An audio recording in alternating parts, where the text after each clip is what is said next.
Y le agradezco mucho, nos tome la comunicación para platicar sobre todo lo que ha ocurrido en los últimos días respecto a Ismael Zambada, Joaquín Guzmán López, el cártel de Sinaloa, en fin, a Carlos Matienzo. Él es especialista en asuntos de seguridad y de conflictos y director de Dataint. Carlos, gracias por tu tiempo, buena tarde. Hola Juan Pablo, buena tarde. Pues han pasado los días tras la detención de Ismael Zambada, Joaquín Guzmán López, y en Sinaloa siguen en vilo por lo que pudiera ocurrir por el muy probable reacomodo del cártel, Carlos. Así es, Juan Pablo. Mira, la gran trama detrás de esto es que las autoridades mexicanas no sabían en cualquiera de las hipótesis en las que sucedió esta detención, ya sea que se hayan entregado, que haya sido un engaño o que incluso las autoridades norteamericanas los hayan arrestado en México y luego los llevaron al Paso. El tema es que en México no sabía el gobierno mexicano que estaba sucediendo esto y entonces no te puedes preparar de forma adecuada para las reacciones, los daños colaterales que puede haber detrás de una reunión, de una detención como esta.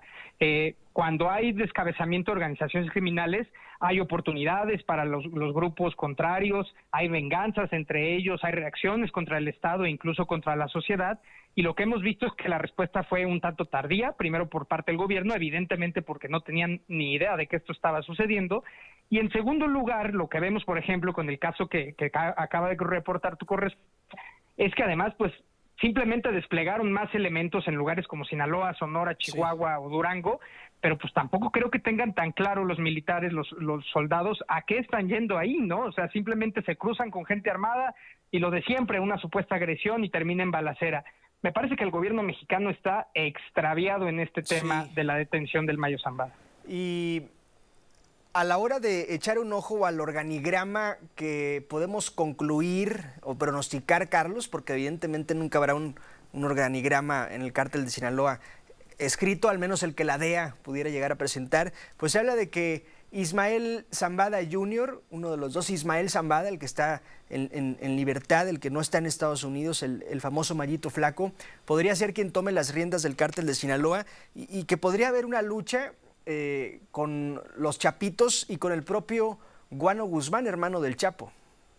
Así es, mira, el contexto de esto es que el cártel de Sinaloa ya no tenía una estructura tan formal ni un liderazgo claro. Sí. O sea, hablamos del cártel de Sinaloa cuando hablamos de la gente del Mayo Zambada y los flechas que operan en Zacatecas, pero hablamos también de los Chapitos que están más en el territorio de Sinaloa o Sonora.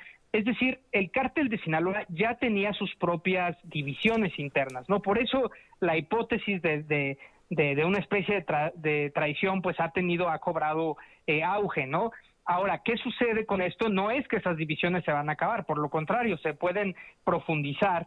Y pensemos, yo estaba pensando estos días después del arresto, pues que un poco ya lo vivimos en México cuando hubo el rompimiento también en el cártel de Sinaloa con los Beltrán Leiva, ¿no? Cómo durante años estuvimos viviendo las consecuencias de esta ruptura en lugares como Guerrero, por ejemplo, o como Morelos, y que fueron una de las principales causas de la violencia en aquellos años del gobierno de Felipe Calderón. Me parece que es de mucho cuidado lo que pueda suceder si se profundiza esta ruptura entre el cártel de Sinaloa, que ya existía, y empieza un combate entre estos grupos, y en lugares, por ejemplo, que están muy calmados como Durango, ¿no? Que es la zona de operación del Mayo Zambada. Y otra conversación que ya hemos traído a esta mesa es si se empiezan a pelear al interior del cártel de Sinaloa, como ya ha ocurrido, pues puede generar una especie de debilidad y ahí es cuando otros cárteles intentan ingresar a territorio ajeno y comienza una guerra y el cártel Jalisco Nueva Generación ya ha intentado ingresar a Sinaloa. Así es, pensemos por ejemplo en el caso de Zacatecas, ¿no? Zacatecas durante los primeros años de esta administración fue uno de los lugares, llegó a ser el estado más violento del país por un combate entre el cártel de Sinaloa y el cártel Jalisco Nueva Generación y con menor medida el cártel del Noreste y el cártel del Golfo. Ese conflicto parece que ya se había resuelto. Hemos visto durante prácticamente un año una reducción muy importante de los asesinatos en Zacatecas. Y no es que dejaron de haber organizaciones criminales, es que ganó una de las organizaciones, ¿no? Parecía que el cártel de Sinaloa, particularmente la operación del Mayo Zambada, se había logrado, digamos, establecer su hegemonía en el Estado. Pues ahora surge la pregunta si ante estas rupturas, a estas nuevas divisiones, conflictos como ese que parecían ya apagados se puedan reactivar, ¿no? Y este es el problema de fondo, me parece, esta es la gran historia detrás de todo esto, que hubo una detención que hicieron los estadounidenses bajo sus propios objetivos y parámetros, y que México, digamos, al no participar, pues ni se preparó ni necesariamente cumple a los objetivos de cómo quería México que se estabilizaran los conflictos entre las organizaciones criminales. Entonces tiene que reaccionar muy rápido la autoridad mexicana y tratar de equilibrar y prepararse para donde van a haber problemas o pueden venir años, no solo meses, años muy difíciles. Y esperemos no sea así por el bien de Sinaloa, de Durango y de Chihuahua, esta zona conocida como el Triángulo Dorado. Carlos Matienzo, un gusto platicar contigo, gracias por tus apuntes. Gracias a ti, Juan Pablo, hasta luego. Gracias, Carlos Matienzo, especialista en seguridad y resolución de conflictos y también director de Data Inc.